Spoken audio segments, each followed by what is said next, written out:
Welcome back to Kazouza Hamra, the podcast focusing on reclaiming Arab narratives one story at a time. I'm your host, Nora, and today we're sitting down with Officer Anthony Aguilar, a modern-day American hero who chose truth over comfort, humanity over orders, and his conscience over silence. After serving his country for years, he witnessed something in Gaza that changed everything. This is his story. All right, so welcome to the show, Officer Anthony Aguilar. I'm so excited to have you, and I'm looking forward very much to this conversation.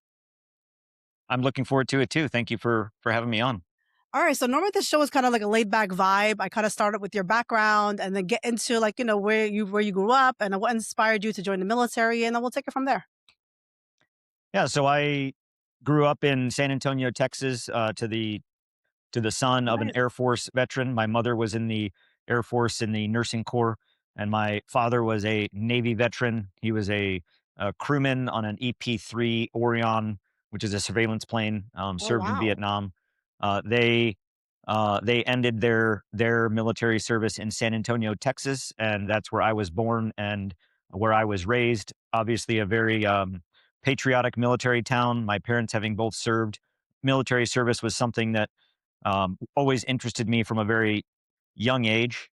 My background, in terms of my culture and ethnicity, my father's side, we are Mexican. Growing up in South Texas, Oh wow. Okay. my father's side on my father's side of the family tree, so to speak, are all within hundreds of years back. Not just grandparents and great grandparents, but generations of family have Hmm. lived in the same piece of land in Texas, since before Texas was a republic and before Texas was part of the United States.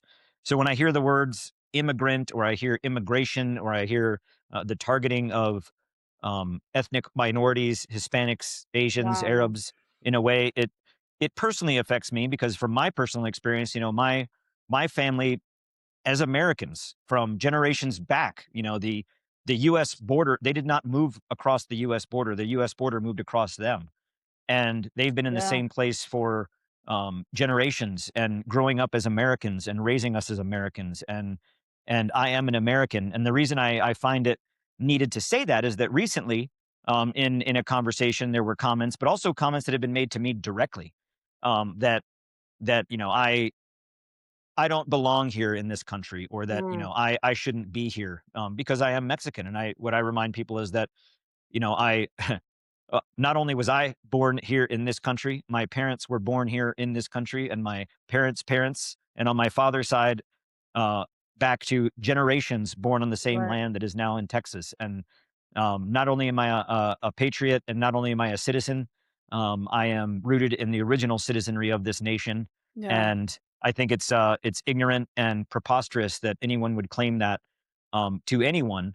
So yeah, what's happening right now with Yeah. with ICE and this phobia of immigration, immigrant phobia, if you will, it affects me personally, and I think that it's a sign of ignorance and hate, that having conversations like this about the culture, about people, is so important. I kind of want to go back to when you first started speaking up. Obviously, you were in Gaza, and prior to that, what was like your take on the Middle East? Well, I think I'm a few years older. I think I'm a generation ahead of you. So, I joined at 17.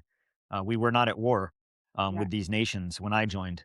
My last experience of in my remembering life as a middle schooler, high schooler, was Hmm. when, actually right before high school, is when we would have fought in Desert Shield, Desert Storm, which Okay. was a very limited, direct military action with a clear end state. Hmm. And um, that was my experience. And I joining the army, I don't think I nor anyone truly anticipated the what was to come with the wars in Iraq, the wars in Hmm. Afghanistan, expanding those wars into Syria.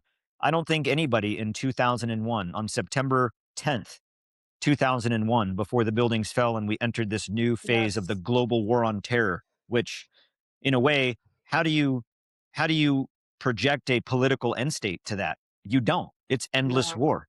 And if you were to ask anybody on September 10th or on September 12th, that we would find ourselves still in Iraq to this day. We still have over 2,000 U.S. service members in Iraq in various bases. Yeah. We have service members still in Syria in the fight against the ISIS caliphate in northeast Syria. We still have American soldiers in that are soon going to be going back into Afghanistan, prepared to do so Yeah. to retake Bagram airfield from the Taliban. Those Wow. plans are being laid. We we have soldiers now in Somalia. We have soldiers conducting operations in Yemen. We have our naval fleet all over the world in every corner of the world. We have military forces in Venezuela. We have military forces in Israel conducting operations in Gaza. We Yeah. have military forces conducting joint exercises for the defense of Taiwan.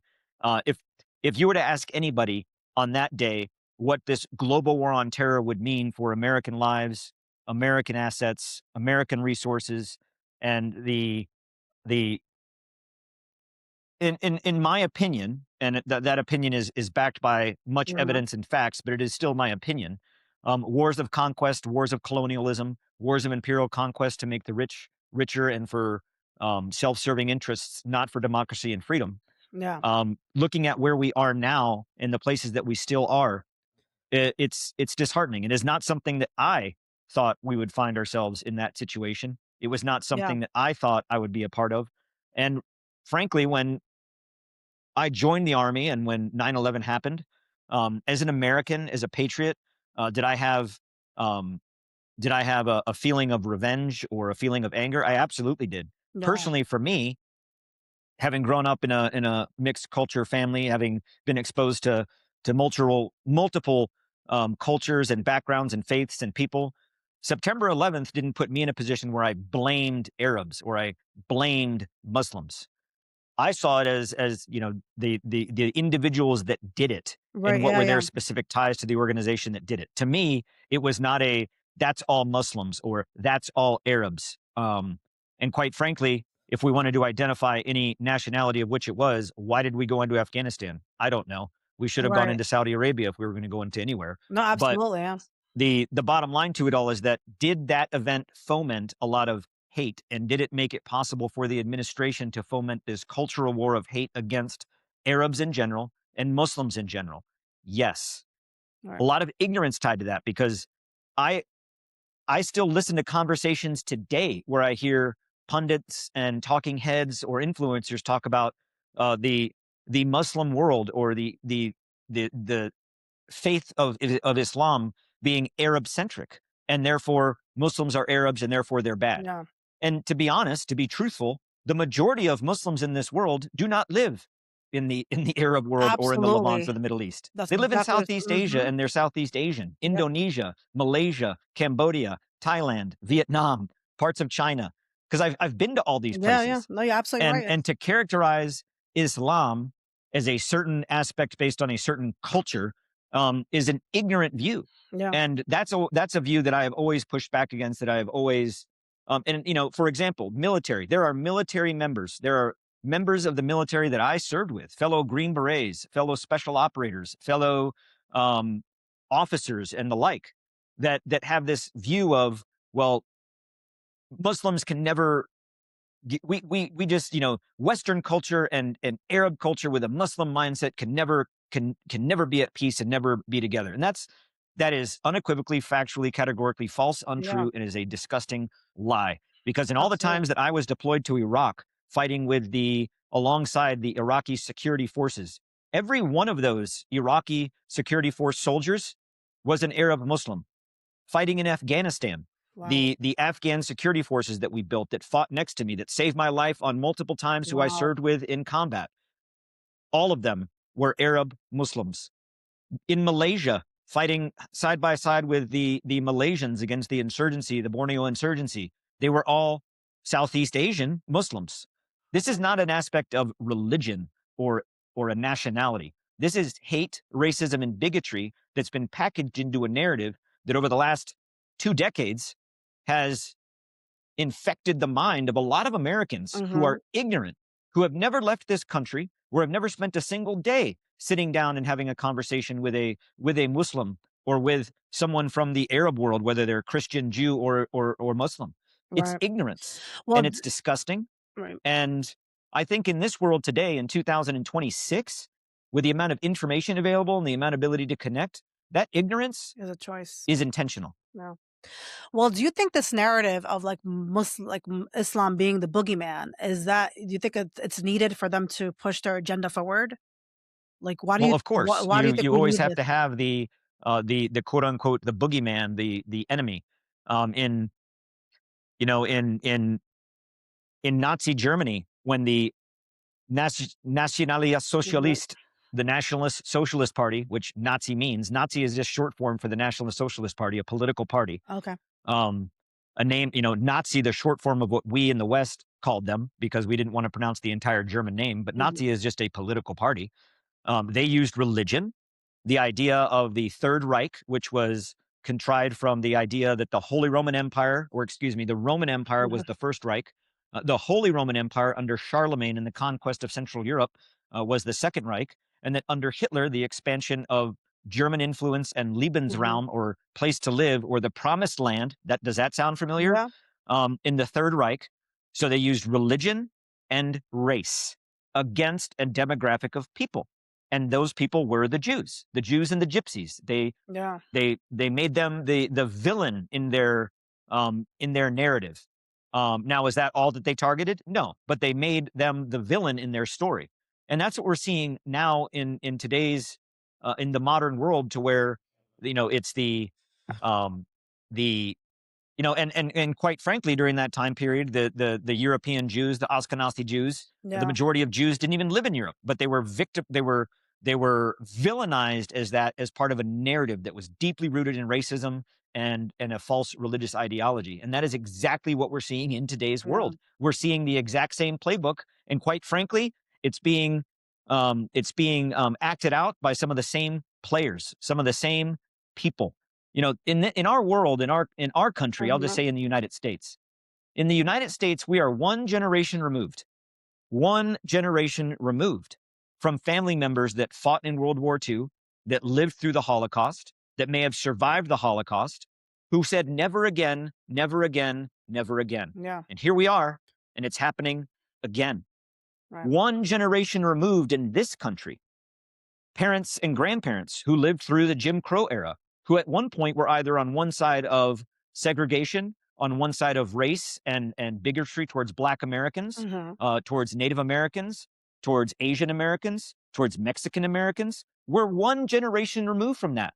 So to think that Insane. we're now inoculated against hate and racism, and oh, that could never be, is an ignorant thought. And if you don't recognize the signs of it, you don't recognize the signs of that powerful, racist, propagandist, hyper nationalistic narrative, then that's a dangerous thing. No, no, absolutely right. Now, my understanding is I watched a lot of your interviews, which by the way, I spoke this interview into existence, like literally. A few episodes ago, I was talking to someone, and this is when I first learned about you with the story of Amir. Yeah, And I literally legit was crying over it. And then I referenced, I'm like, there's a officer, Anthony Aguilar. And it's literally one of my episodes. And next thing you know, I'm interviewed, like we're having a discussion. It's so crazy to me. But walk us through, you retire in January, based on what I've yeah, learned. You retire in January, you get a call. Now you're going to Gaza, you're in Gaza. So to walk us through that story, and then we'll take. okay. Yeah, so when I retired after 25 years, I have not even been out of the army a year yet. I, Yeah. I just retired in March of 2025, so I'm a little more than a month encroaching in on my year of retirement. And I told myself after I retired that for 1 year, I was not going to commit to any long-term contracts or any long-term employment or a quote unquote second career. I was going to lay all my options out on the table and see what I wanted to do. And the option that rose to the top was going to school. I mean, the U.S. Army, paid for my Mhm. education, but I still have the GI Bill, so I figured why not go back, go to college and study law, study politics, study basket weaving. I don't know, anything Right. to Yeah. keep Yeah. my Yeah. mind Basket engaged and weaving. go to school because it's paid for and I earned it. Right. So that was kind of where I was thinking. And then nowhere in my mind did I ever think that I would be a military contractor or a mercenary, is frankly what it is. Mhm. That never crossed my mind. It was never something that appealed to me. In the early days of Iraq, when I was fighting in Iraq as a second lieutenant, I had to deal with the frustrations and the coordinations of paramilitary mercenaries Mhm. like Blackwater. And I didn't like it. I did not like their purposes for being there. I did not like their impunity to how they treated the Iraqis. I, Right. I I didn't want. I never saw myself doing it. Here's how it was sold to me. May 13th, 2025. Right. It's a Tuesday. I had just dropped off my son from school. That day I didn't have work. I had done part-time work at that time. After about a month of being out, I got bored. So I took on part-time work at Lowe's home improvement store in the garden center Oh, that's awesome. because Okay. they offered me to do Mhm. early hours on a part-time schedule since I'm a disabled veteran. So I was able to work early mornings, do openings in the Mhm. garden center, quiet, water the plants, feed the birds, walk around in the morning calm, and still have time to be a father and a husband. So Yeah. Tuesday, May 13th, I had just dropped off my son from school. I didn't have work that day. I came home. I got a phone call. I typically do not answer calls from numbers I don't recognize, but it was a 919 number. And where I am here, where I live in North Carolina, that's Yeah. our area code. Okay. So I thought maybe it was the school, maybe it was the VA, maybe it was the water company. I don't know. It was a 919 number that was very specific. So I thought, okay, I'd answer it. And when I answered it, it was a recruiter from UG Solutions. UG Solutions was the armed security contract component of the GHF to deliver aid into Gaza. I'd never heard of them. They're Wow. they're headquartered in Benson, North Carolina, which is about an hour and a half from me. I'd never heard of them. I'd never heard of the GHF. I did not know that there was another mechanism that has been established to replace UNRWA. I knew that Right. UNRWA had been blocked from going in, but I didn't know that this new project had been initiated. Right. So they said we've been hiring. We're running short on time, and we still have to fill a few key positions. You were referred to by someone else that we've hired, that you were special operations and you were an officer. We'd really like you to consider working with us. We want people with special operations background in planning and operations. Um, are you interested? Yeah. And I said, well, that's a big ask. How long do I have to decide? And they said, well, you have to tell us by tomorrow, Oh, being the wow. 13th or Mm. the 14th of May, because we're leaving on Friday Wow. to Gaza. Now, So now, before you continue, while this is happening, when you're retired and you're doing your thing, but were you following the news as to what was happening over there at this point? sure, Okay. sure. So when they asked me about this, I told them, well, at least give me the day to think about it. And Got it. I took out a dry erase board and I divided it in two, and I wrote pros on one side and cons on the other, and on the bottom I wrote what Tony knows. Yeah. And I wrote what do I know? I know that one, human beings, Palestinians, Mexicans, Canadians, whoever, human beings are starving and being oppressed in Gaza. That's a fact. Yes. Fact number one. Fact number two, what does Tony know to be true? There is no food going in. Israel has blocked UNRWA and all aid from entering into Gaza. That's a fact. That's not an opinion. That's not an assumption. That's a fact. Fact number three, the Gaza Humanitarian Foundation has been identified as the mechanism to go in and start bringing in aid. So I had three critical facts, Yeah. and then I assumed from that three critical assumptions. I go into every situation with facts and assumptions before I commit to something. So I looked at it from the aspect of assumptions that the people in Gaza are starving. Assumption, Israel wants to feed them. Remember, assumption. Yeah. Um, the no food is going into Gaza. Assumption, the claims that Israel has made that UNRWA is in line with Hamas and that Hamas is stealing the food. Mhm. Okay, assumption. And third point, that the Gaza Humanitarian Foundation will be the mechanism to deliver aid. Assumption that they would be doing so as a good faith actor with the intent to actually deliver aid and bring food and life needing aid and humanitarian aid into Gaza. Mhm. So my three facts and my three assumptions. So I wrote the list of cons, and the list of cons was very long. I'm 100% totally and permanently disabled veteran. I'm in my 40s now. I should not be kidding up, jumping on a plane within 2 days' notice and flying to Gaza. Yeah. I'm beyond my prime in that. My character arc has set in my days of being an operations special forces Yeah. operator. So um, a lot of cons, a lot of cons. And the pros to it were, well, I can help. I know that based on my facts and my assumptions that I can help. And when they called me back the next day, I had every intent on saying no. In fact, I talked about it with my wife and I said, yeah, they called me. It's a great Yeah. opportunity. They're going to pay a lot of money. It'll be exciting. I'll get to go to Gaza. I'll get to do Right. this, but I'm not feeling it. And my answer was no. And when they called and they picked up the phone and they said, hey, we're calling you back, just needed to know because if your answer is no, we're going to move on. If your answer is yes, we need to start the process immediately. And the word yes came out of my mouth. By the way, And I are still you don't know allowed why. to disclose how much they paid you to go there?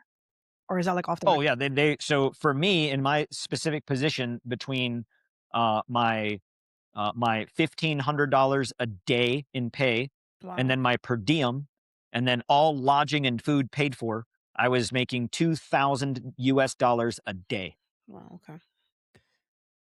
So you can imagine if you are an individual that doesn't have a retirement or a pension like I do, who's trying to make ends meet, Yeah. who may or may not have advanced education or job opportunity, Right. who did serve some time in the army that knows how to shoot a weapon, and they offer you $2,000 a day, and let's say you're single or maybe you're not single, you have a couple Yeah. of kids. In 6 months' time, you can make a lot of money. You can pay off a Right. lot of debt. You can put away a lot of Absolutely. money in the bank. In some Especially with cases, you so can even many pay off a Americans house. struggling now with groceries and everything Yes. else, but yet we have money to send to So all to it's just a very commit this lucrative genocide. offer. No. Lucrative offer. And for me, from my experiences in life, I've come to realize that money is a short term solution to long term Yeah. problems. If you have long term problems in your life, you should find solutions, and money is not always the answer. It may be the immediate answer, but I was not in a position where I needed the money or I felt pressure to do it for the money. Right. Again, when they asked me, I said yes, and I almost felt like an out of body experience to where like, Tony, why did you say yes? Why? And then sure enough, bam, I'm on the bus to the bus to Abilene, and Wow. I'm gone. So you get to Gaza, and then to walk us through what So happens when I there. first got to we first got to Israel, we flew into Ben Gurion Airport in Tel Aviv. When we first got there, the entire process was extremely disorganized. We waited at the airport for about 6 to 7 hours before anyone finally coordinated to move us Mhm. through customs. They did not coordinate a joint entry application for us under a contract, so we all had to individually. And I recall this sitting in the Ben Gurion Airport, trying to get the Wi-Fi password to sit there to do the online e-visa application to get a tourist visa. Right. It's a fact. We were Wow. all in Gaza operating under a tourist visa. So I had to, once we moved from there, they took us to a hotel for the night to kind of bed down. And then in the next morning, they picked us up to take us to a briefing. And they picked us up in contracted charter buses. And the Mhm. first place they took us was not to this briefing, but to a familiarization tour, they called it. And they took us to Sterdot. If anyone is familiar with the landscape and the geography of Israel, Sderot is just outside of Gaza on the northeast corner, just outside on the Israeli side. It's a large hill that overlooks Gaza. It's a Okay. location that goes back to the biblical times of Mount Joy when the Mm. Crusaders entered the Holy Land and they stood on the mountain or the hill, but the mountain and overlooked Gaza and saw the Holy Land. This is a very significant site in Yeah. not only the Bible, but also in history and in Right, yeah. culture. They have turned that into a picnic area, a scenic viewpoint. Like imagine if you were driving through the Smoky Mountains and you see the turnoff that says Yeah. scenic view photograph area, and you pull over and take the photos of you and your family with the Smoky Mountains in the background. Yeah, this is where So some they set Israelis this. have been pictured, right? Where they go with their family and they watch the There's been a bombs lot being of dropped. reports Yeah. on this. Yeah. It's not a secret. Yeah, that Yeah. you're right. It's a lot of they put in vending machines, they put in picnic areas, they put in the little the wooden cutouts where you can put your head through and take a picture of like the rubble of Gaza, like you're there kind of like you would see at a carnival or an amusement park.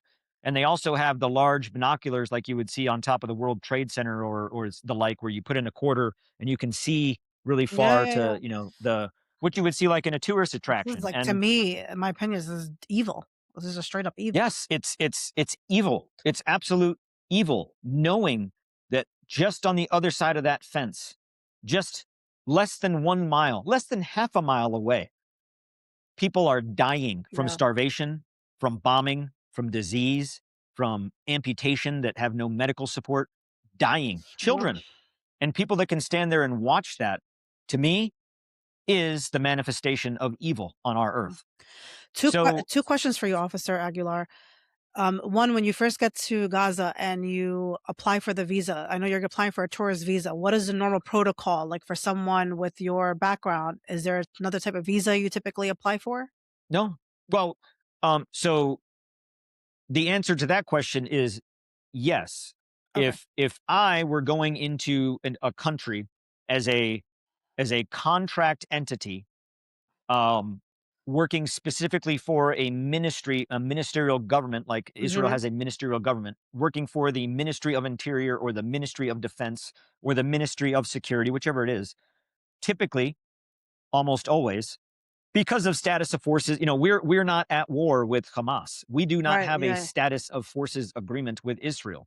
We do not have a Title 10, which is U.S. Department of Defense authority in Israel to operate in Gaza. We have none of those things. So, as a contractor, bringing in a contract company of 300 plus armed contractors, the norm would be to go through the B1 visa process to Hmm. be to have an actual contractual agreement, and you're there on at the invite of the host nation Right. government.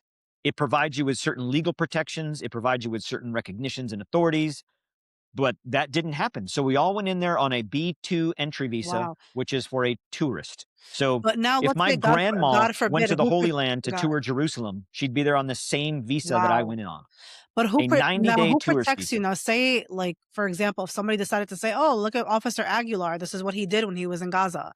Can now you be held liable for that by them? That's another Like, is reason that there I a way? resigned Like, and I left guess what after I'm trying to say what I witnessed. is that Yeah, their not way of only trying to like yeah, entrap American soldiers into like the absolutely. atrocities that are they're being committed?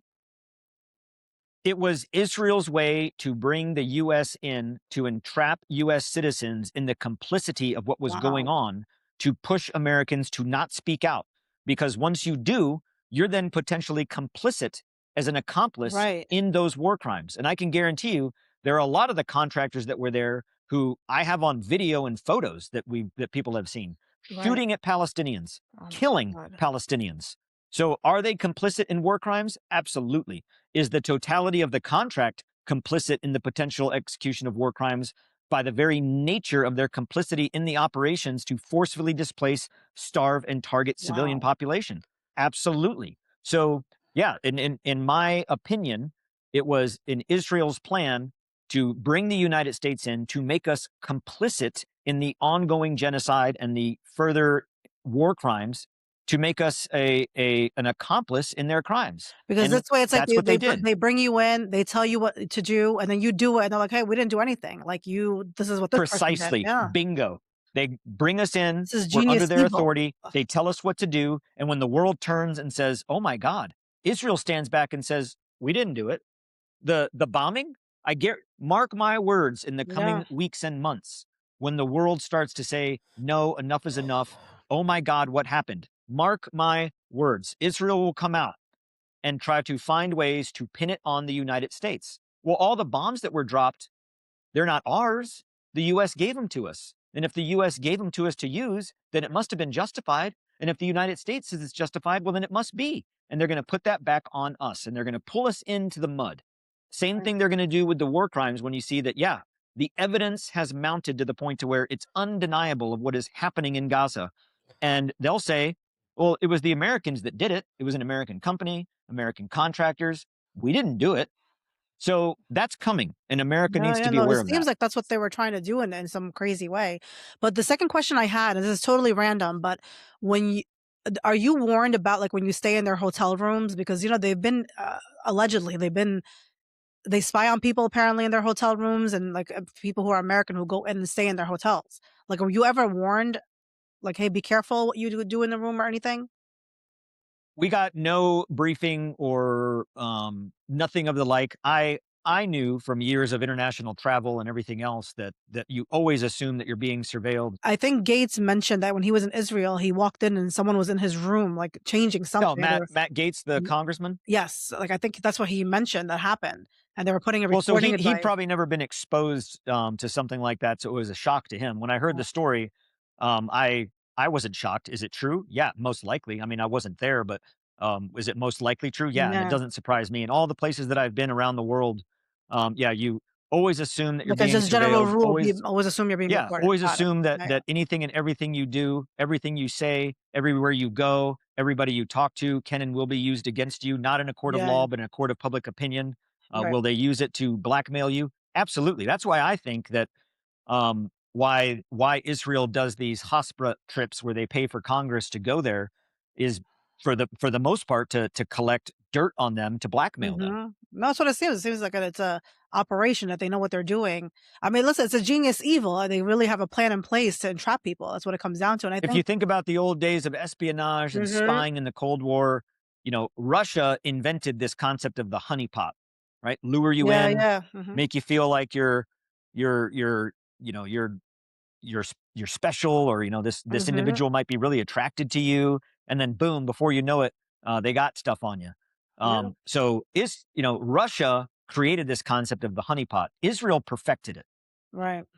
Well, now once you're in Gaza, do you immediately start to notice like, hey, things are off here, like what's going on, or are you first? Like, does it take you a while to figure out that things aren't being done ethically?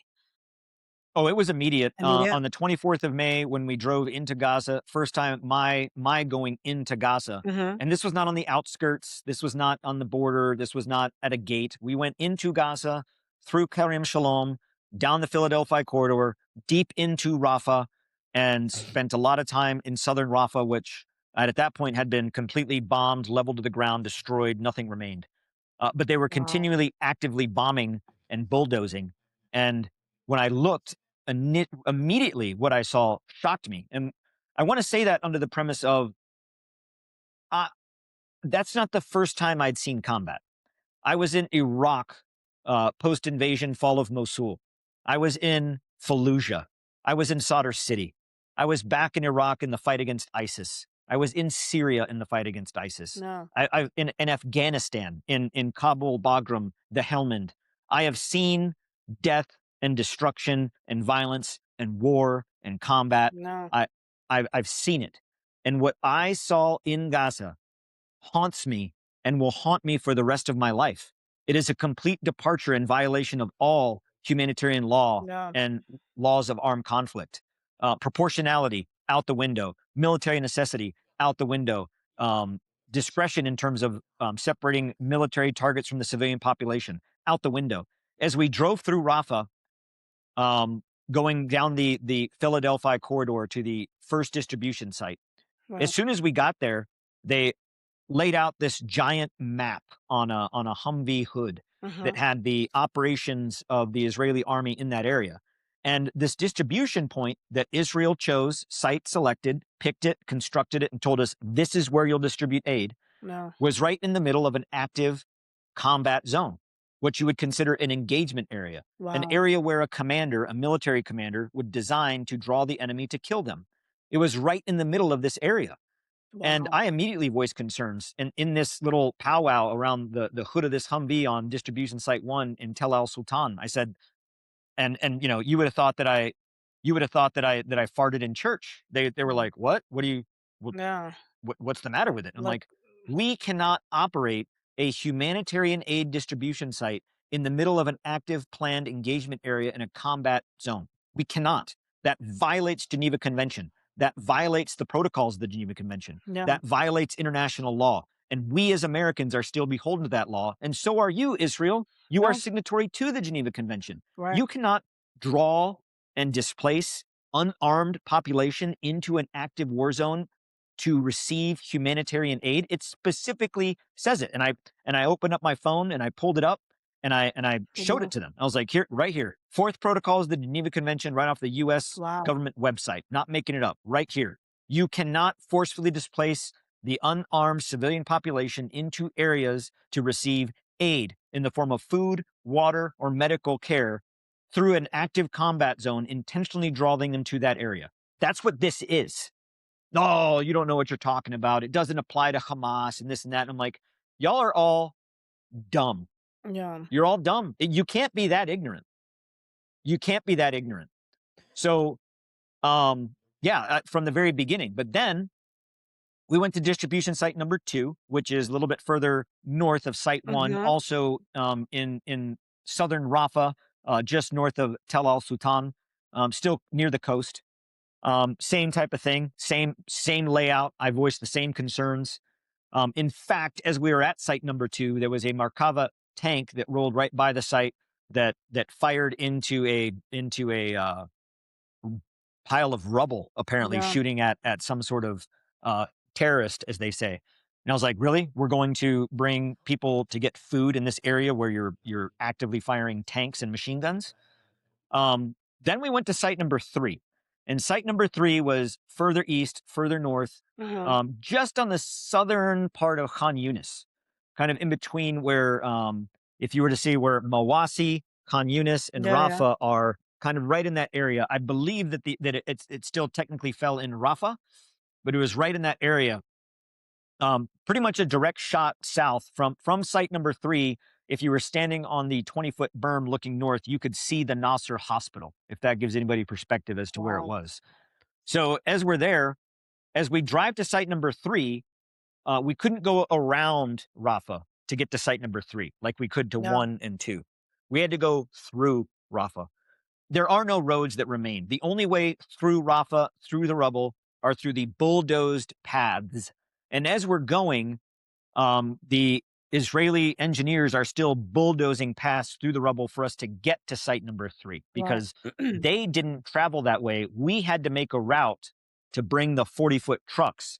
So they had to bring a route that we could traverse.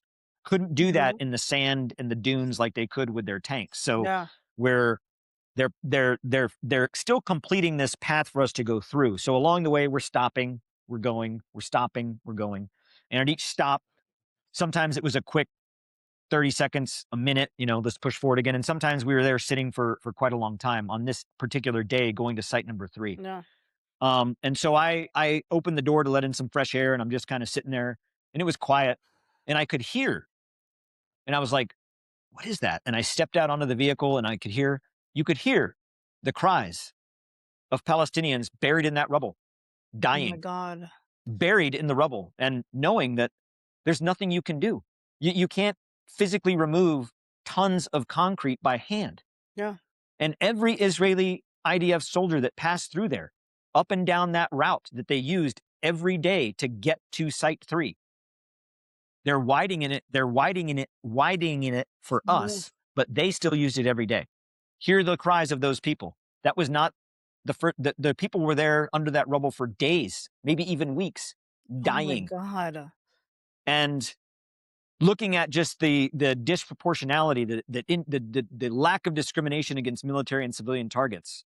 And then when we got to site number 3, saw much of the same. Site number 3 was built directly next to it. Its southern berm was a wall shared with an IDF outpost where they had snipers and mortar teams, mortar firing. Also co-located on the north with an Israeli tank unit company, a company base of tanks. And Right. this site was sandwiched right in between the two of them. And it was a very dangerous and precarious site. And that site proved to be deadly. On the 16th of July, 20 Palestinians were killed when they were trampled to death from the mass chaos on that site, exactly as many of us predicted. Well, now as you're seeing all of this, right? How do you feel? Like, I know I've seen some of the pictures you've shared online where so many Palestinians are getting aid, but they're still throwing up the peace sign. They're still smiling. What's your take on that? Like, despite that this is happening, they're still kind of appearing like they're in good spirits in some ways, I guess, judging by some of the photos you've shared. If you were to go into a Nazi concentration camp Yeah. and throw a pile of food over the fence, Yeah. what would you see? Scrambling, Yeah. happy, thank you. I have lots of pictures of Palestinian children, Palestinian men, Palestinian families saying thank you, thank you, thank you, peace sign, yay USA, kissing me, Yeah. for those that actually got some of the aid. But what they didn't realize was that here's in that moment, those pictures you see of Palestinians arriving saying thank you, No. that was in the early days, probably like the first week. Okay. That quickly dissipated once the truth got out. And here is the nasty truth about distribution site 1, 2, and 3 in the South. Distribution site number 1, 2, and 3 were south of the Morag corridor. The Morag corridor is a militarized corridor created by the IDF, where they essentially just carved out a straight line from the Israeli border to the sea and cleared everything in it: house, school, home, cemetery, anything and everything gone. And that corridor is controlled as a travel point or a flow point for Palestinians to the south. Once you cross the Morag corridor to the south, you cannot go back. No one lives south of the Morag corridor. Everybody going to these distribution sites was either coming from Khan Yunis, Barij, Mawasi, northern Rafah, where there were still people living. So when Palestinians came to these sites, they arrived happy for those that got food. The people that showed up later in the crowd that didn't get any food, there was no smiling and there was no joy. There was sorrow and despair. So those that got food in that moment of elation of, oh, I finally have some food. Yeah. What they No, didn't I say realize that is because that I feel like when they left the site, they don't get to go home. No. They don't go home. No, it's like for overall, like just footage I've seen online, and what I appreciate about my people is that there's still that sense of humanity left in them. Like despite That's the story of Amir. Amir approached me with scraps of food in his hand. An 8-year-old child with no shoes, emaciated, his pants held up with a piece of rope. God knows when's the last time he bathed or had clean water or ate a meal, whose father was killed in an airstrike, who was separated from his mother in the evacuations of the north, whose adopted family he was separated from on the way to the site that day because the Israeli soldiers opened fire on the crowd and the crowd dispersed, and he was separated from the people that he went there with. He was there alone, and he didn't get a meal. He didn't get a box of food. He didn't get something to eat. He picked up scraps off the ground and was holding, and that is not a staged photo. What Amir was holding in his arms, no one put them in his arms and said, oh, let's get a picture. Yeah. He picked that up from the ground, scavenging for food that was left, not knowing what to do other than, I just need food. And yet, he felt the desire to thank us. To thank us. He walked like, none of that is staged. Not one iota of that. From him being there, to him picking up the food, to his story, to who he is as a human being. No, that was all organic. Myself and the other contractor that were standing there. He walked up to us. The contractor standing next to me put his hand out, and Amir kissed his hand. There's a photo, a very famous photo of that. And then he talked to me and he kissed my hand and we spoke, and the three of us spoke. And then as he left, the gratefulness, and that's something that strikes me that will never, people often ask me, well, what will you never forget from Gaza? And the destruction, the death, the violence, the despair, of course, that's all a memory. What I will never forget for the rest of my life from my experience in Gaza is the people, the spirit, the kindness, the willpower. Right now, every Palestinian could line up and get a free ticket out of Gaza, and they could go somewhere else. And a lot of people say, well, they won't because they're terrorists, or they won't because they're human animals. If you listen to the Israeli rhetoric, the truth is that they stay because it is their land. They stay because they love their land and they have an absolute inherent right to be there. And when you look at that in the face of adversity and what they face, and that they could just walk out and leave, but they don't, that's an indomitable spirit. From Amir to this young girl Basma that I met. I don't know. Have you heard? No, Basma I haven't heard. So there was this young girl named Basma. So this is a picture of Basma. Habibti. So Basma, this was at site number 3. The one I tell you about is a pretty dangerous site. And when she showed up, with others, there was no food left. And this young girl, you see, she has these, flip-flop sandals. She Hmm. walked, she lives her life in that. She lives her life in those shoes. And she walked anywhere from 8 to 10 kilometers to get to this site through minefields and combat and debris and blown up concrete to get there. And you see, she has this purple backpack. And she wore that purple backpack because she wanted to load it up with food to take back to her family. Her family, who was in Khan Yunis, of which she never got to go back to, by the way, because Yeah. when she left that site, she was forcefully displaced to the Khan Yunis UN encampment. She didn't get to go home. So when she was there and there was no food left, she walked up to myself and another one of the contractors.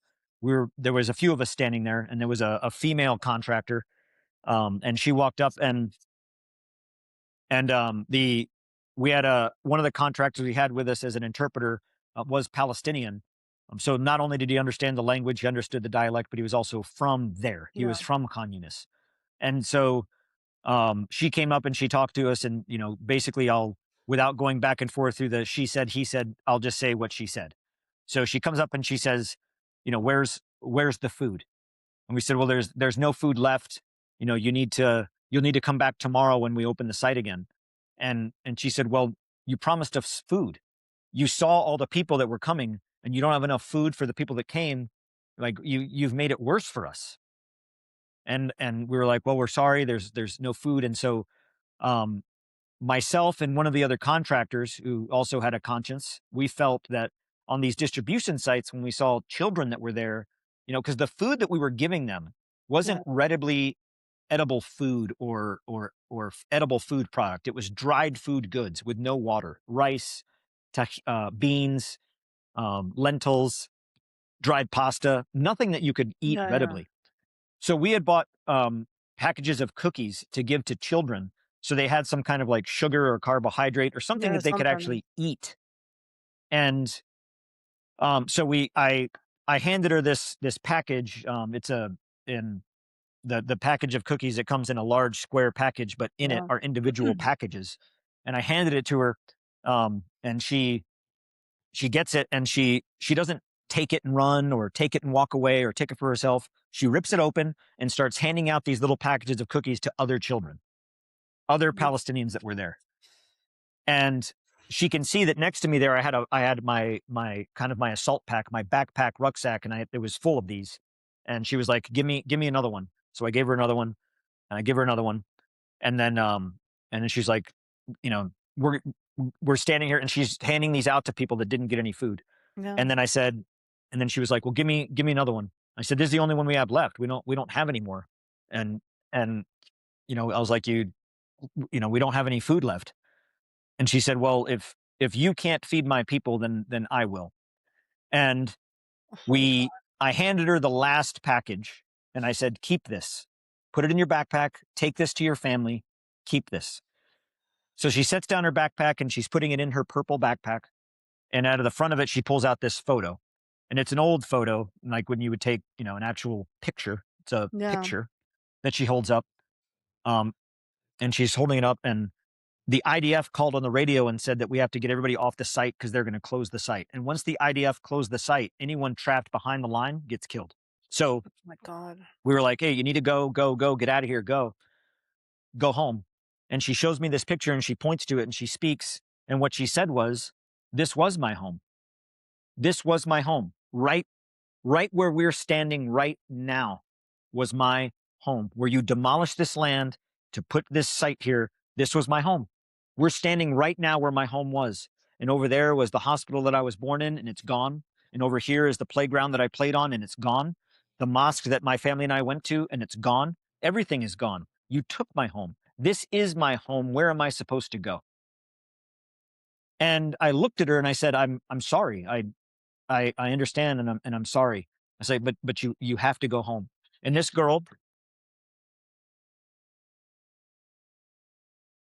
that looks like any daughter Like my daughter. or child of any of us, she says to me, she looks right at me in the eyes, and she says, "You go home." That indomitable spirit, that courage, that commitment to Yeah. culture and to the land. That's what I'll never forget. That's what will always stay with me throughout my life that I want to pass on to my children. Why do you think they set up the distribution sites in a combat zone? Like just intentionally, in To your kill opinion, just to Palestinians. kill Palestinians? I mean, that's what I think, but I just want to hear your opinion Oh, on it. it is the intent. The intent by the military plans were to forcefully displace the population to the south as a means to kill them under the guise of food distribution. And we've seen this. There's ample Well, evidence of the yeah, shooting. There's ample evidence of the bodies that were buried outside of the sites. CNN did a recent investigation in October after the ceasefire when they were allowed in for a very short period of time. CNN went in with a very clear objective. The Israelis let them in under IDF supervision, not knowing that this CNN investigative crew was there for a specific reason to look for a specific thing. And they identified the buried bodies right outside of distribution site number 3. wow. By the way, did Besma make it out? Like she didn't get harmed or anything, did she? She left the site that day. There Or wasn't whatever. any shooting on that Okay. particular day. There was shooting, but nothing directly at the crowd where she was. For all I know, I Mm. hope that she is still alive. I Right. I have a hope so close too. colleague that went to Gaza recently, working with an NGO, and in the same area. They were working out of Nasser Hospital in that southern Rafah, um, Khan Yunis area. And I asked, "Can you please take this picture and please ask?" And she did, and looked everywhere, and nothing. So I don't know, but So Amir, we the know end for state, sure he's gone, but Besma is still kind of questioning her being alive. I not only did I witness with my own eyes of the Yeah. crowd that Amir was in being gunned down, and the Zionists and the haters would come back and say, "Oh, well, you didn't see him in the face, you didn't touch him." I I saw it. Coming from someone that has served in combat for 25 years, I know what I'm looking at. But I've also seen the video. I don't know. This is not something I've shared widely. I have shared it a little bit, but I want to Yeah. reiterate what we'll hear. If you recall, there was a gentleman named Mohammed Salama. He Yes. was a reporter for Al Jazeera. He was killed in that Yeah. strike on Nasser Hospital, the double tap strike that was so infamous.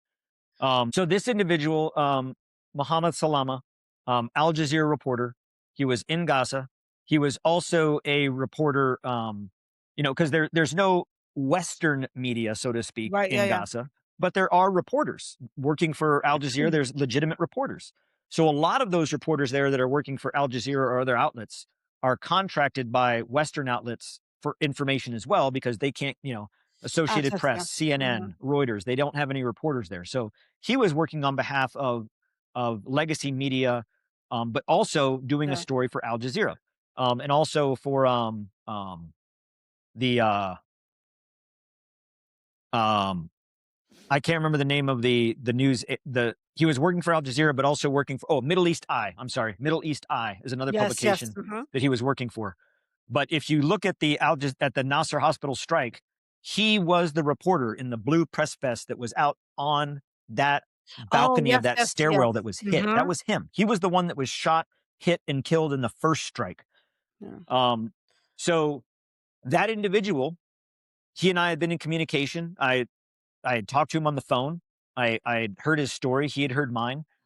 The story he was working on was specifically looking for Amir, and he had video so his contact, the person that he'd been talking to, a Palestinian who was in the Rafah UN encampment, that he had from the video from their perspective. So from where I'm standing on the berm watching, this man had video from where I'm looking to where the bullets are coming in, Hmm. of Amir and others that were killed. Um, I know beyond a shadow of a doubt, no matter what anyone tells me, because I've seen it, that young boy was killed on that day. Yeah. Muhammad Salama had evidence of that. On the 25th of August, or excuse me, on the 23rd of August, 2 days before the double tap strike on the 25th, Muhammad Salama and the man that he had been talking to were detained at GHF distribution site number 3. And they were interrogated by UG Solutions Contractors, the company that I worked for, armed men, asking about the story, wanting his footage, wanting the information about Amir. On the 25th of August, he was killed. Yeah. And Because then they don't on know the if they're 4th getting of out. Yeah. September, GHF comes out with this wild, harebrained lie. Oh, look, we found Amir. The story that they published, that they released about Amir, is not Amir. Yeah. That is a different child, a different boy, a different family. And one of the contractors that recently returned has shown me the evidence of the conversation that was had between this family and GHF, that they would pay them and guarantee their exit from Gaza if they cooperated with this story. Wow. That's the nefarious, evil people that we're dealing with. And remember, this is the same organization that, back in 2003, when they killed Rachel Corrie, said that, No. oh, it wasn't our fault. And then you see the video and you see deliberate bulldozing of a human being Yeah. who, in as late as 2009, January of 2004, Hind Rajab, Yeah. they claimed that they didn't do it. And the And people in then the ambulance as well. They said that they were they, approaching her they killed they recklessly. killed the ambulance that was going to Mhm. respond to her. They killed her and her family, and they denied it until the evidence was insurmountable. And they're like, okay, well, that happened, but we're looking into it. Time and time and time and time again, the Mm, immediate response of the IDF is to lie. no, I mean, And if there's any the more they American lie, the more that would Palestinians die, die, believe die. That's the way I the see it. IDF, that Let's, would believe the lies of the IDF and Mossad and the US CIA, because that's who controls the Gaza Humanitarian Foundation. It was set yeah, up by the CIA. That if anybody would believe them over an American veteran who saw it with their own eyes, who has right, nothing to gain and everything to lose, who would say what I saw, then I think right. you have a serious problem with your loyalties. How many out of the Geneva Convention violations, like, do you think they violated? So under international humanitarian law, the United States is not signatory to every aspect of the international humanitarian law, such Okay. as the Rome statutes within the international humanitarian law. The Alright. United States is not signatory to it, neither is Israel. Um, but within international humanitarian law, you have the Geneva Convention Uh-huh. protocols. The Geneva Convention protocols specifically outline that those that are signatory to them. So in this case, the fourth protocol of the Geneva Conventions, which were signed in 1952, of which Israel is a signatory party. Yeah. The fourth protocol is the Geneva Convention, war crimes. Um, Israel is signatory to them. So when you consider indiscriminate bombing, that's a war crime.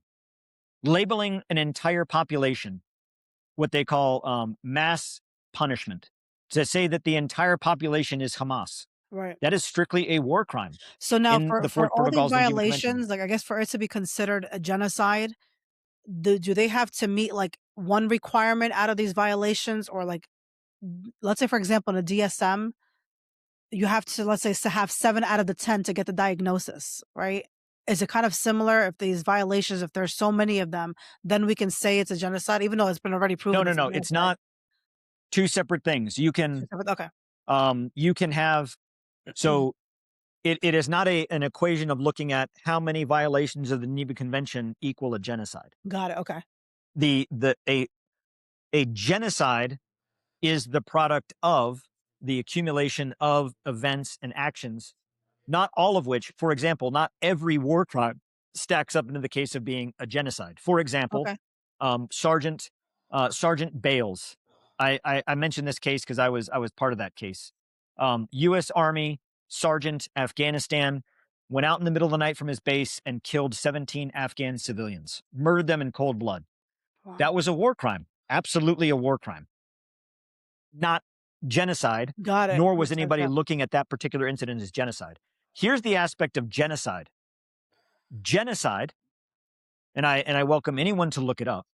Genocide has a very specific definition under U.S. Code of Laws, Chapter 18, Section 1092, that specifically defines genocide.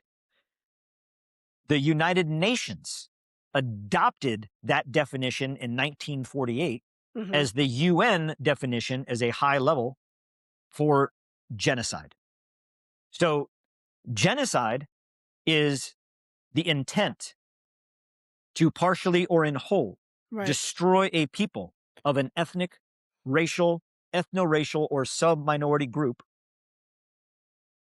in time and space over a specific time and space and period Mm-hmm. through the means of, not only by, but through the means of starvation, Got it. forced displacement, denying food, indiscriminate bombing, killing. So what a lot of Zionists have retorted to me in this argument is that, yeah, all the aspects of genocide are there except intent. So it's not a genocide. Yeah, we're bombing them. Yeah, we're killing them. Sure, there might be war crimes. You know, no one's perfect, but there's no intent. Now, to your question, when you look at all of these violations of war crimes, that demonstrates intent. Right. If I commit a crime, if I kill somebody, did I commit a homicide? Yes, that's a fact. Was it murder? Well, maybe not. Was it self-defense? If it was murder, was it first, second, or third degree? Was it negligence? Was it negligent homicide? All of these factors. The fact is, I killed somebody. Right. Now, Yeah. if I'm standing before a jury and the prosecutor presents, well, look, let's say that my defense is saying, hey, it was self-defense, and they roll the video and it shows me in this situation where I approach the individual, I antagonize him.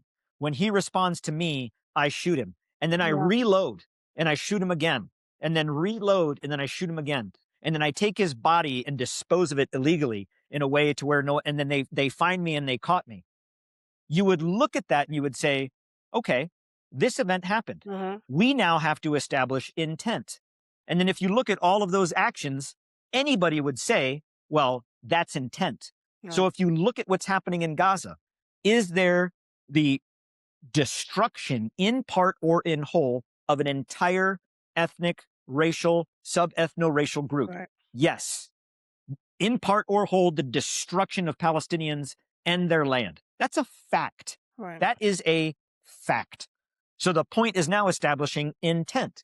Well, if you look at indiscriminate and mass bombing, forced displacement of the population, starvation, denying the means of survival, intent, intent, intent. Therefore, what is happening is genocide It's genocide. because it is intentional. Yeah. Right. Why do you think they're able to get away with so much? This is a moment in time when during World War II, and we ask ourselves, why did no one do anything? Because remember, the Holocaust and the genocide of those, and in the Holocaust and the genocide of World War II, it wasn't just only Jews. There were also Romanian gypsies, European gypsies, others in the area that were killed too. It wasn't just and only Jews. But in that, it's not something that just happened in the blink of an eye. It didn't happen in a day.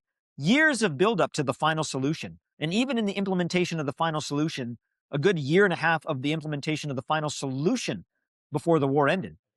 And historians would look back and ask, why did no one say anything? Why did no one do anything? Right. Did they not know? Did they not care? Were they a part of it? So what I ask the world now, what are we doing? What are we doing, planet Earth? What are we doing, world? We can't say that we don't know. Right. We don't have that excuse.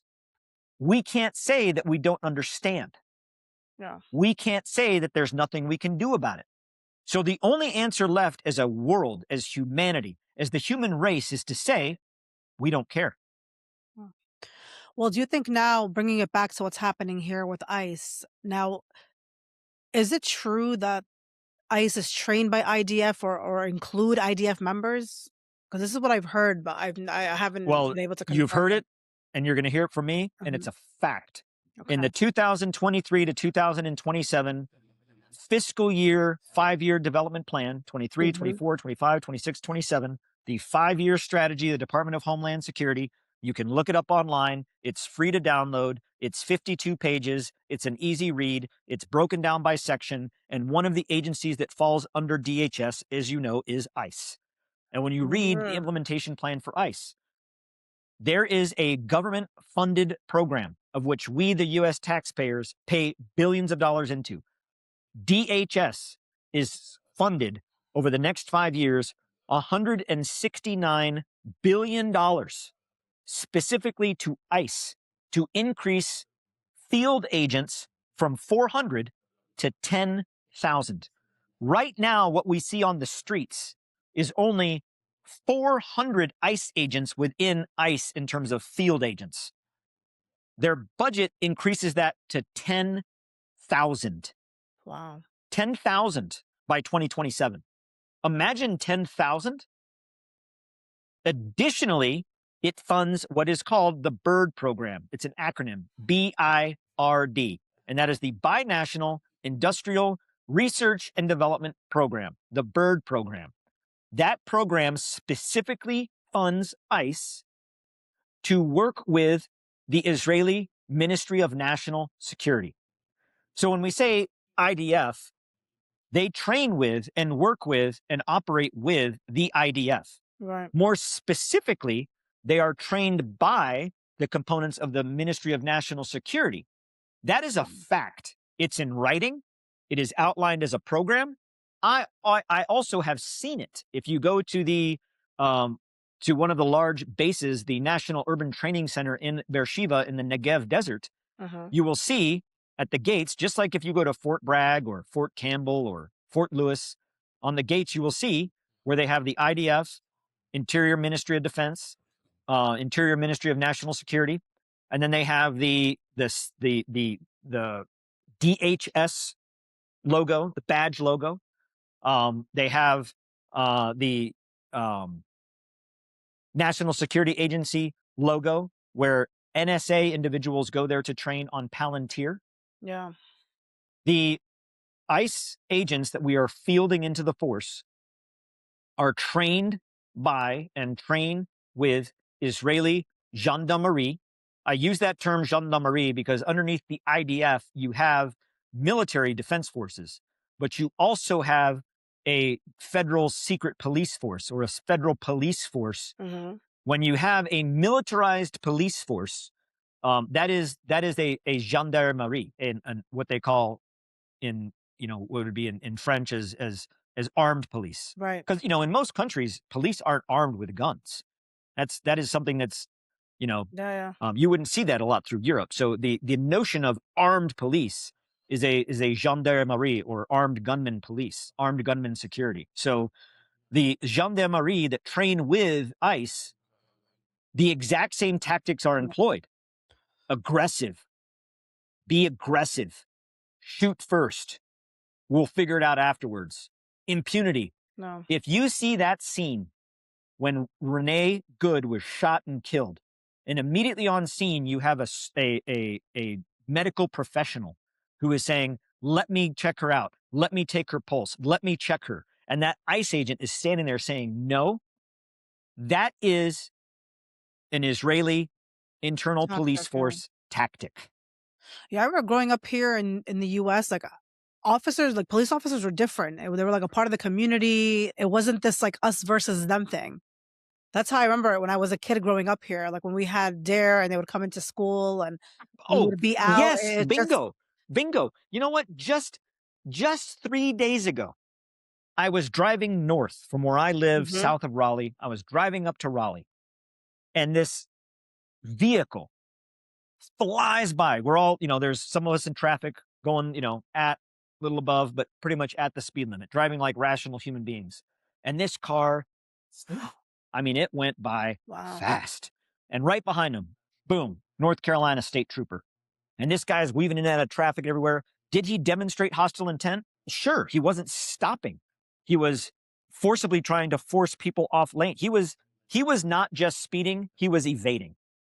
And at a turnoff, boom, he pulls over. We're still going. We come up to this scene. I'm kind of like in the first of the cars that get there, so I stop and I put on my hazards to give space and distance, and I'm watching. This North Carolina State Trooper, he could have immediately gotten out of the car and shot. He could have immediately drawn his weapon. He could have knocked the guy's car off the road or done something physical. He didn't. He parked his car a reasonable distance away. He used the speaker on his car to speak to the individual in the car to say, exit the vehicle with your hands up. Yeah. And the individual did. And then from the police car with his microphone, which is equipped on the police car, he said, lay down on the ground, spread. And the guy did. And the Yeah. police officer gets out and walks up to him, checks him, handcuffs him, sets him on the car, and begins his questioning. No shots Yeah. fired, Yeah. no beating, no use of force. There should be like more emphasis on de-escalating a situation. That is what police Yeah. should Be do. doing, yeah. This training where you have police forces like ICE or Border Patrol or, I often tell this to people and they didn't know this before, but, the term cop is an acronym for civil order police. So in the United States, under police forces, you have investigators, you have sergeants, you have detective, you have captain, Mm-hmm. your cop, which we call, the cops. Right. Those are your beat cops, civil order police. The civil order police within the police forces. So under the greater police force, you have Border Patrol under the federal policing. You have ICE under federal policing. It's policing. Their job, their charter, they are beholden to de-escalate Right. and not to put themselves in a position to be at risk to then escalate intentionally. No. In case in point, if you watch what happened with Renee Good on that day, No. could that officer who was in that rose gold covered Tahoe have used the loudspeaker on his car? Because they have it. They all have it. They all have the lights and the siren and the equipment. They have it. They do, yeah. To stay in the vehicle and use that to communicate to Renee Good. Sure. If Renee Good at that point peeled out and left, couldn't they easily just have sent a patrol car to her home? Right, yeah. I mean, Because they have, this idea they're of using an app to track escalation. everyone anyway, right? Like they're tracking everyone's phone. Well, sure. Yeah. There were 1,000 other decisions that it could have been made leading up to that. And when I hear people say, well, he's only human, this and that, not an excuse. Not an excuse. Yeah. When you are given a badge and a gun and the authority and the responsibility, more responsibility than authority, to carry out the laws of the land with the authority to where, if needed, in extremis and as the last resort to use lethal force, you better know what you're doing. Right. There is no excuse. Well, I think that it benefits them to have people it's a chaos. It's like the game of chaos. Yes. Just make it chaotic as possible. No one knows where to That's look, the what to point. do, and then we're arguing about one thing when they're on to the next. I don't know if you ever saw the 60-minute interview with the guy. I mean, we didn't see his face, but he said he was like a Mossad agent, and he was talking. He pretty much like just said what they do, like how what Israel does essentially, and it always makes me think about, like, let's say the smartphone, for example. We know with technology everything is happening. With what happened in Lebanon with the beepers, what's to say Oh, yeah. this technology here isn't in my phone that one day, God forbid, It probably. I mean, the truth is that the truth is that it probably is. Yeah, and that's the I don't crazy care part. if people out there that think that using Signal or WhatsApp or Proton email is going to protect you. Any electronic device that you have in your possession, from your smartphone to your laptop to your Alexis or your device in your house, you are being monitored, you are being listened to, you are being followed, you are being watched. On any given day, are you particularly? No, but with the flip of a switch, you can be. Through the OnStar in your vehicle, if you own GM, you can be tracked everywhere you go, from how much gas you put in your truck based on the weight of your vehicle, to where you stop, to where you go, to where you drop off your kids. All of that can be tracked. All of it. And if you think that you're off the grid, you're not. The point is that also be off the grid our now. government shouldn't be using that technology against its own people. Does all of that capability exist? Yes. Every single one of our smartphones that's produced and the microchips that are put in it, could they have a kill device or even potentially some type of explosive function? Absolutely. Absolutely. And assume that it does. Just assume that it does. Is there a way to confirm if the point if it does is or not? Do you know? that is not what our government should be doing. Yeah. No, absolutely. I mean, I would like to see, like, how do I confirm that if there is or there isn't? Like, do I contact Samsung, which are they gonna be Oh, you forthcoming and think say, "Hey," Samsung's going to tell I you? know, like, "Hey," they're gonna be forthcoming, "Hey, by the way, there it potentially could be." But I often think about that. Here's Yeah. here's the experience that I would share. This is coming from a 25-year veteran Mhm.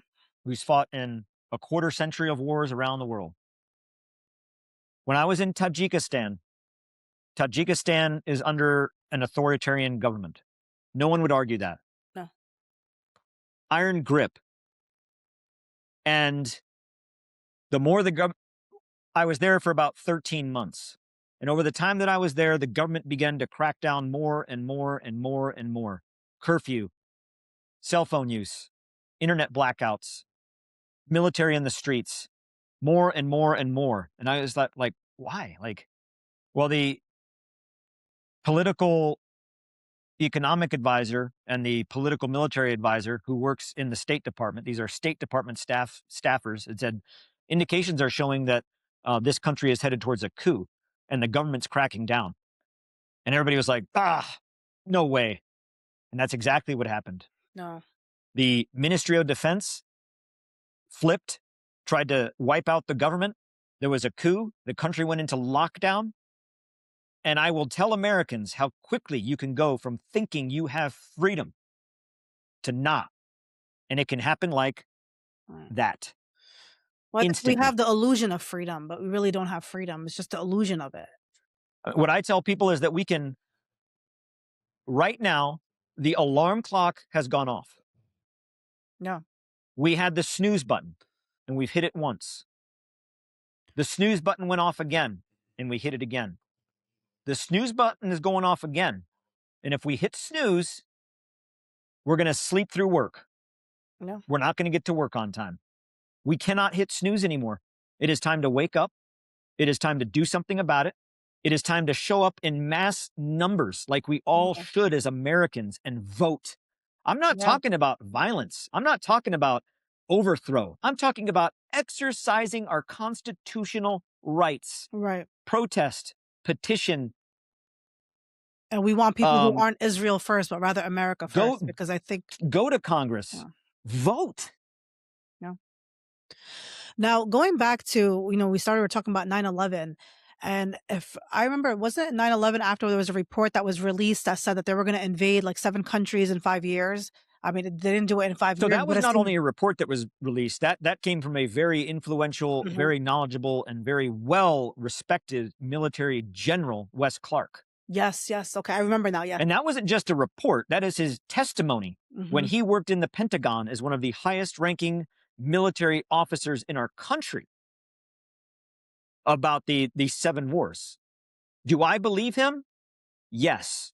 Do I believe retired General Wesley Clark over that of Pete Hegseth or Donald Trump? Yes, No. I do. Well, I mean, if you don't believe it, the facts are there. Every country has been invaded. Libya, Syria. It's insane. So if you didn't believe that, you should believe it now, because everything what he said was If you didn't happening. believe it Yeah, beforehand, you should believe it now because it happened. believe it now. And it's continued to happen now with, especially with Iran, to see what we're gonna be dealing with there. The United States, pushed by and at the behest of Israel, was looking for the protests in Iran to kick off the war. We are chomping at the bit. The only reason we didn't, and why Israel gave us the stand down. No. Remember, our government and our military is under the control of Bibi Netanyahu, not President Trump. Which is absolutely insane that this But it's true. man, yeah, he's a war It's true. criminal. Yeah. It's true. Hey, America, unleash the entire armada of your very strategic, very secret, and very elusive B-2 bombers and bring them all to bomb Iran. We then, I'm not going to say if No. I know China and Russia and all of our adversaries were sitting there tracking and watching where every single one of those highly secretive, highly lucrative, highly secured B-2 bombers departed from. So now if you're an adversary of the United States, you know where all of our strategic assets are from because we flew them from the United States all the way in one flight. So now you know our flight paths. Now you know where they left from. Now you know their capability. Now you know their refueling capability. Now you know their in and out time. Why? Why? Why? At Israel's behest. That Right. order didn't come from Donald Trump. That order came from Netanyahu, and Trump is his lapdog. Looking at what's going to happen in Israel, the only reason Israel called it off is because Israel was attempting to foment this internal protest to rack up deaths to make it seem like the U.S. had to do something, Yeah. a decapitation strike to remove the Ayatollah to set the stage for the return of the Shah because of the violence of the protests. Yeah. Russia, Pakistan got involved with intelligence to bring down the temperature in the protests, which exposed Mossad agents operating in Iran. We know that. They've said it now. This is not National Enquirer. This is not Tony B, a conspiracy theorist. Yeah. This Yeah. is Yeah. a fact. We now know that there were Mossad agents operating. Hmm. Russian and Pakistani intelligence and Iranian intelligence operating exposed that to where the temperature was brought down to where the reason being, the protests was off the table. Huh. However, we have employed and organized every military asset in the U.S. Central Command area of responsibility toward Iran. The Navy, the Air Force, ground forces, signal forces, cyber forces, space capabilities. Yeah. It's happening. We're Do you looking for the excuse. And do when it you happens, we're going to regret it. do you think our government essentially wants us to die for a foreign nation? The truth is, our government doesn't care about us. Our government, look at right now what's happening in overseas markets. Why are so many of our government representatives in Congress, in the executive branch, and the judicial branch, why are so many of them starting to remove all of their financial and assets from the United States and put them elsewhere? Because they know it's coming. They're doing it, and it's coming. And when you look at what's coming, Donald Trump, Pete Hegseth, Randy Fine, they don't care about us. No. They do not care about us at all. No. Here's what they care about: power and money. Siding with Israel on what's happening in the Middle East, especially when you look at Project Sunrise and the $112 billion 5-year plan initially up front, which is why Donald Trump wants $1 billion from everybody that wants to be part of this peace board, is going to make a lot of people incredibly rich. And the people pulling the strings, the levers, we've never heard their names. If we know their name, they're not the ones in charge. And the ones pulling the strings and the one in charge, they don't care about us. They Right. don't belong to a state. They don't belong to a nation. They're a cabal. That is not a conspiracy Well, theory. what's your take That about is a the lot of truth. Israelis being an American, like an FBI, and they hold higher positions in these really important facilities that we have? Like, don't you think that Yeah, plays a we role have also into why we in the United States Pentagon, yeah. where the Department of Defense and all of our nation's secrets are not only developed but kept. There are Israeli officers working in the Pentagon. Now, are there other joint service, joint coalition partners that work in the Pentagon? Yeah, in the outer ring. The IDF work behind the closed doors, telling our military leaders what to do. That's a And fact. didn't I mean, AIPAC and Israel FBI have an military office? leaders in the Pentagon have testified to this. Didn't the FBI and AIPAC share a floor or something in a building? I don't know if if AIPAC and the FBI shared a floor. It certainly would not surprise me. Yeah. But I do know for a fact that in the Pentagon, Yeah. there are senior Israeli Defense Force military officers who work in the Pentagon with top secret SCI, secret compartmentalized information, top secret clearances, working behind the curtain, so to speak, that are very much a part of our nation's secrets. Yeah. And for the large part, based on the testimony of senior Pentagon officials, call the shots.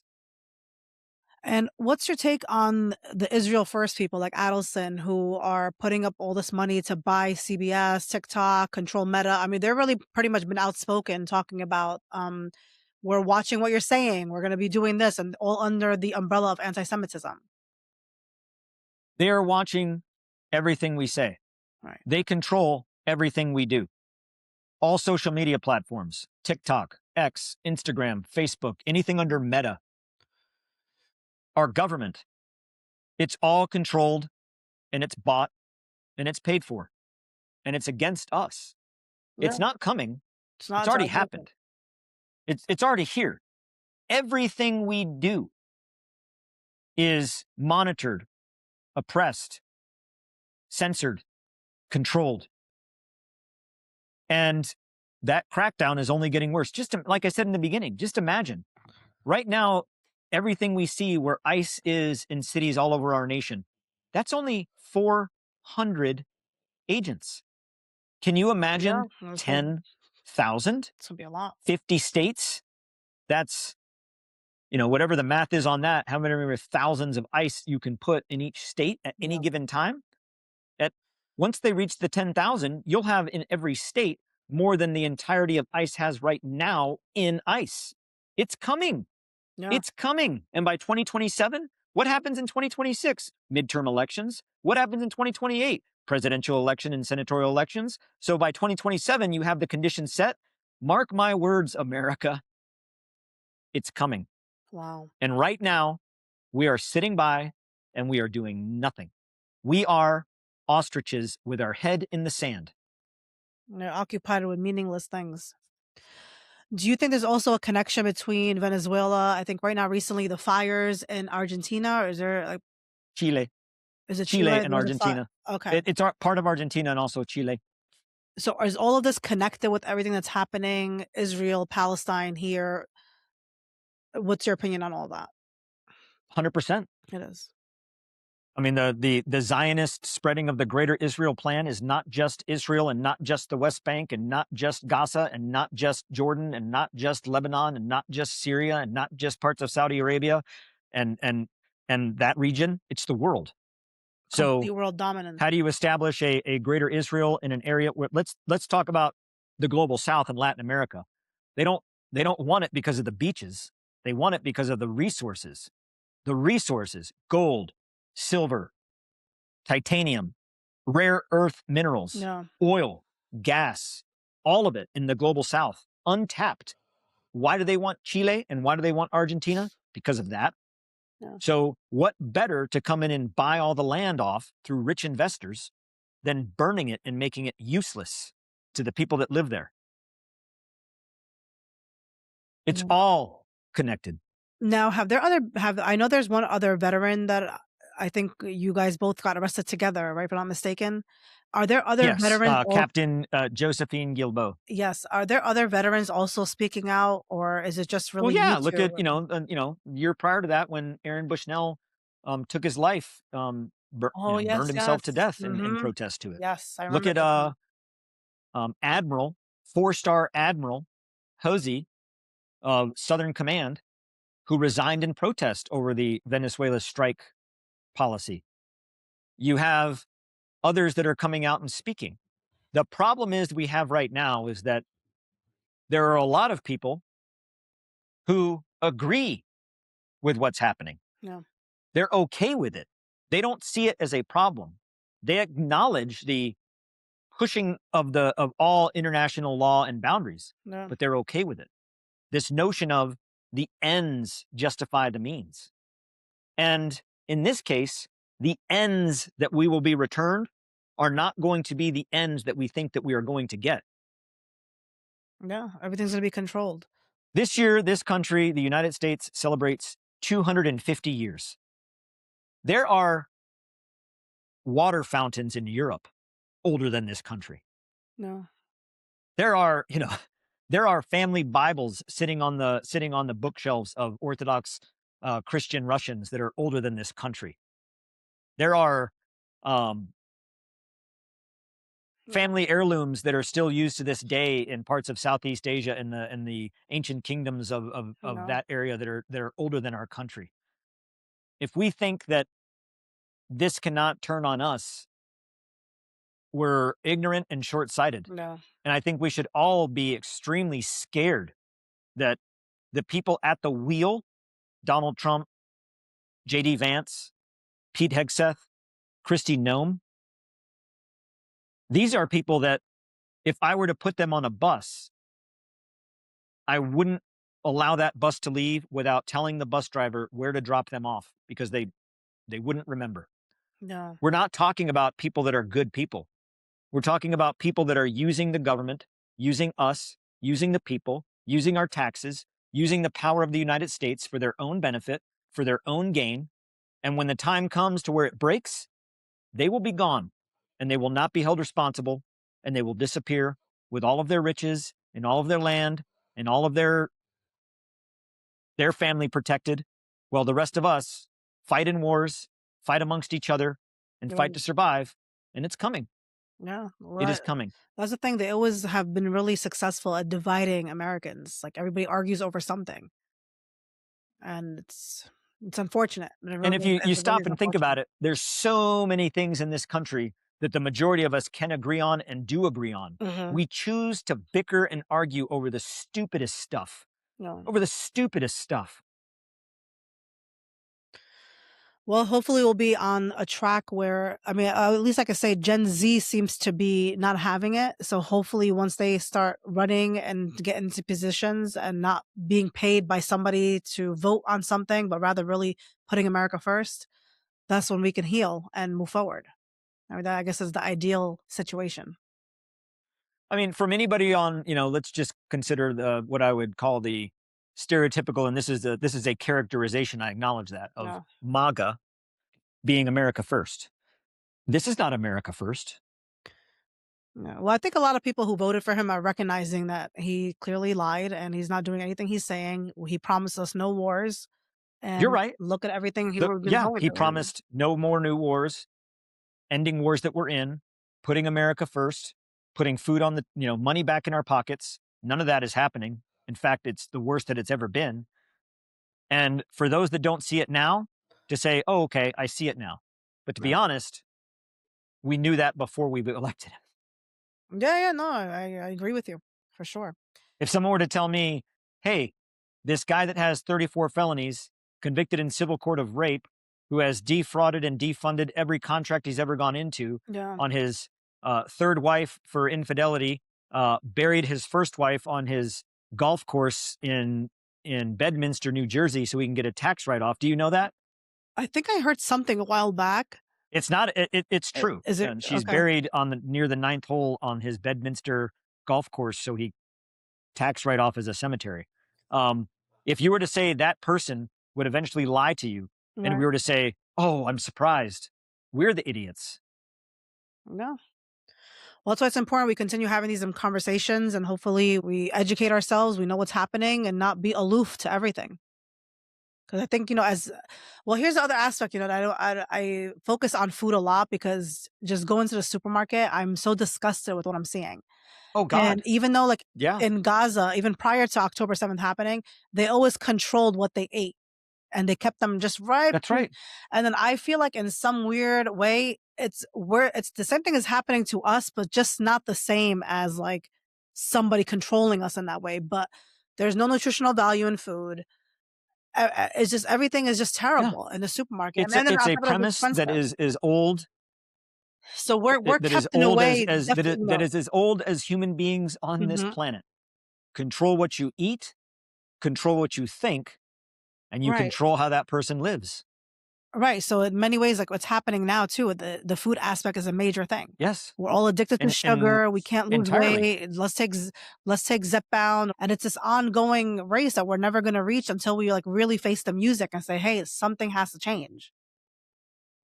What is happening? The exactly as you said. If you go to the grocery store, um, basic foods, Mhm. eggs, milk, cheese, vegetables, fruits, almost unaffordable for many Americans. But what can you afford? Those cheap, non-nutritious, Yep. fat and sugar-laden processed foods that you can eat and survive, and it makes us all dumber, fatter, slower, and sicker. Yeah. What every American should understand is that is by Design. design. Right. It is. Now, what is keeping you going? Well, I I don't want my children growing up in a Yeah. world like this. I Yeah. don't want to die knowing that I left a world worse than what it was through my lifetime of sacrifice and commitment to our nation. I can't look at a situation and see, I can't stand on the hilltop and see the train heading towards a derailment Yeah. and stand there and watch it and not say anything. When I've returned from Gaza, the things that I claimed and said in terms of what's coming, I said this all the way back in October, and there's a Yeah. clip of it with me outside of the State Department talking about it. What we are seeing the IDF do in the West Bank and Gaza, our ICE agents train with them. We're Yeah. going to see those tactics here in our neighborhoods. Right. That was months before January 3rd. What I have seen and what I know is coming isn't a guess. It's not a wild ass theory. Yeah. It's based on experience and seeing what's coming. So I know what's coming. And what I plead to all Americans is that right now, use our rights, the right to peacefully protest, Right. the Yeah. right to petition your grievances to our government, uh, the the the freedoms that we have to vote. You know, until I see something in this country where we have like a voter turnout in the 80s and we're still being treated this way, then I would say like, okay, maybe we need to look to other means. No. We don't even exercise our rights. We can't we can't be mad at the system that's abusing us when we allow it to It abuse happened. us. No. No, you're absolutely right. Now, one thing recently you got on social media, and I'm curious to know what that experience has been like for you now. I don't like it. Okay. I don't like social media. I think it's in my particular case, it's a necessity Right. to reach more people because I think it's important. Hmm. But to me, what social media has become, I think social media can and could be a fantastic tool for Right. world communication, medical health, telehealth, telecommunication, teleeducation. Um, for the so many great things you could learn so much. But what it's turned into in the vast majority is the equivalent of graffiti on the bathroom stall of a dive bar No. where people are just mean to each other and people are impugned to just saying things without accountability No. or making claims without accountability or inciting or being ignorant or um yeah I ask my you know I a- I ask myself every day when I go through the feeds of for comments that are made to me of like, oh, you're a terrorist, or what comments that people make to other people about things that, can you just Right. imagine if you will, taking a normal conversation you see on social media and putting that into reality. Someone just walking up to somebody that they don't know, but they recognize and saying something that they say. We abuse social media because there's Yeah. no accountability. I don't like it. I was happier without it. Yeah. Because now you're on everything, right? You're on Twitter, TikTok, Instagram.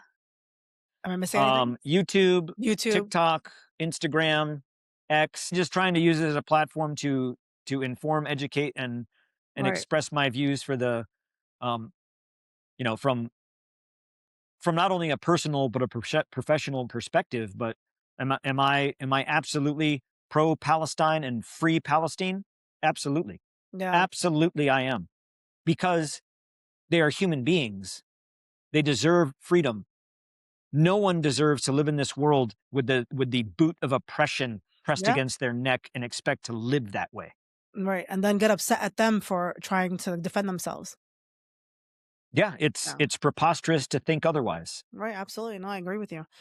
And the people that you hear in our government that speak out against it, but on the other hand, are such fiendish advocates for war. That should show every Yeah. American the hypocrisy and the evil, and that when No, there's when definitely a spirit of Israel was evil. outspoken against what was happening in Iran because they cared about the human rights of Iranians, Right. come on. Well, same thing with Assad, you know? If Assad was okay with what Israel was doing, they would have no issue with what he was doing to his people. Like, they'll be completely okay with it. Well, we look at things through a Western lens of saying, Yeah. why don't you do something about it? Well, it's not in doubt that does Israel swing a lot of power in the region? Yes. They have an advanced military. They have F-35s. They have electronic warfare capability. They have nuclear weapons. They're the only nation in the world that has nuclear weapons And that haven't is not disclosed it, in right? any way accountable to any of the Convention of Nuclear Weapons Armament, to include us. We're beholden to those rules and laws. So is Russia. So is Pakistan. So is China. The reason we won't let North Korea get them is because they won't be beholden to them. The reason we won't let Iran get them is because they won't be beholden. But Israel has them and they're not beholden to Yeah. them.